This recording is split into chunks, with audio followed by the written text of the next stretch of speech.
Hey guys, Shao Style or Joe the Editor, however you know me as. Either way, thanks for watching the video. And I got I guess another quick video here, trying to keep the rhythm of making almost daily uploads if possible, but not daily at the same time. If that makes no so fucking sense, anyways. All right, so little by little, I noticed that I've been getting like a few subscribers every now and then. And I do appreciate that.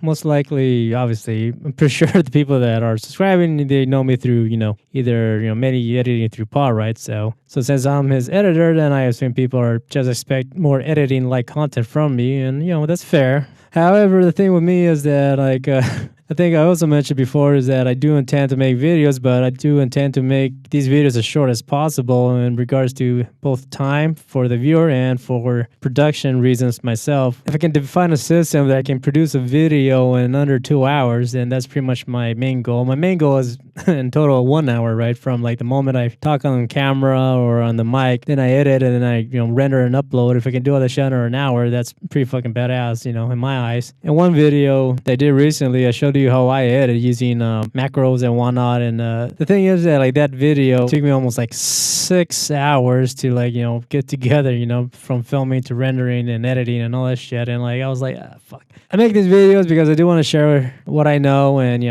help out, and also for recreational reasons. But at the same time, I don't want to kill myself by making these fucking videos, and using up a lot of my time, because fuck with that. I like you guys, but not spending 8 hours a day and edit a video, which that's what usually it takes.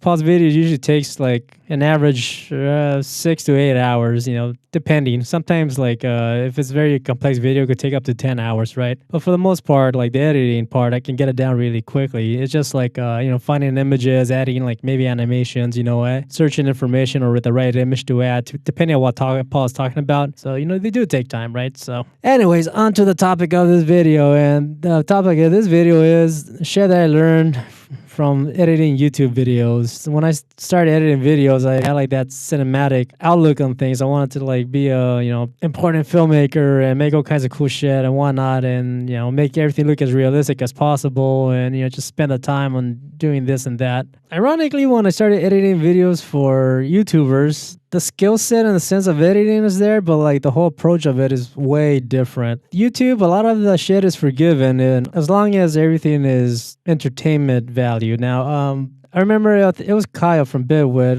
He was one of the first people I started working with before I started working with Paul, and like he wanted me to do like a VFX, for one of his videos, and he wanted to be a cheesy, corny style VFX, because he just, he preferred that look, right? And I got offended because, I was like, fuck, here I am spending all this time and research and practice to make something look as good as possible. And yet, someone like him or just anyone in general comes up to me and be like, hey, you can make a video fix, but you can make it look corny as shit. And it actually bothered me. Anyways, I did find a middle ground in the sense like I did still make it look good, but I didn't put the extra detail into it or whatever. I mean, he was happy with it. And so was I. But the thing is, like, that's one of the main things I learned with YouTube is that a lot of shit can be forgiven as long as it's funny, However, the main thing that is not forgivable is bad audio. So if you're starting to edit or you're thinking about starting to do videos, like editing wise, maybe the good thing is you probably don't need to worry too much about it. In the sense of you're not sure how to edit well and whatnot, focus on getting good audio. So maybe before investing in a very good expensive camera, I mean, it may help. But I think it's more important that people invest in a good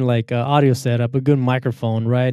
Bad audio quality is not forgivable. However, like a bad editing, it's almost enjoyed or celebrated in a sense. There's plenty of like videos or comedy channels that they do purposely fuck up like the footage just for comedic reasons, right? So I mean, you can't do that. So I don't know, I guess that's the main point of this video. Is basically, it's like if you're starting to edit, like don't worry too much about being like a good editor, but I do focus more on like having good audio. If anything, you should probably learn how to like correct audio before you learn to correct video, ironically. So for people that are starting to edit, yeah, definitely focus on your audio. So anyways, that's all I got for you. So yeah, more tutorials are coming and all the good stuff. But like I said, I need to figure out a way to prepare myself better so like I can like create a tutorial from like beginning to end in under 2 hours because yeah, like that last tutorial I did, like me showing you how I edit with my shortcuts and whatnot. Yeah, it took me almost like 6 hours or more to like edit. I can't remember exactly, but it was just, it was more time than I prefer to use in my personal time to edit,